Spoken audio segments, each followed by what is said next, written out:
we started to read not only familiar Christian texts, like the Gospels in the New Testament, but we found these secret Gospels, which the bishops had actually destroyed and buried nearly 1600 years ago, when Christianity became allied with the Roman state, because they said, oh, these are bad Gospels.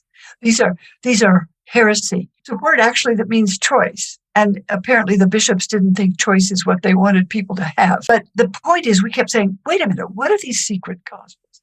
They claim to be secret teaching of Jesus, not just what he taught thousands of people sitting on the hills of Galilee, but what he talked about privately with certain disciples. But in the early movement, it looks as though Jesus had secret teaching that he taught to certain people. And I think the reason the churches didn't like it, the bishops didn't like it, is that they were saying the only way for salvation is through the Catholic Church. But these texts suggest that you, being a human being, and I, any of us, are created in the divine image. So these texts suggest, especially the one I love best, the Gospel of Thomas, that if we are created in the image of God, there is within each one of us access to a certain kind of divine energy, call it light as a metaphor, which gives us a secret line, sort of a secret connection with the divine source. And if we find it, we don't need a church or even Jesus or anyone else except that connection, which they suggest is innate.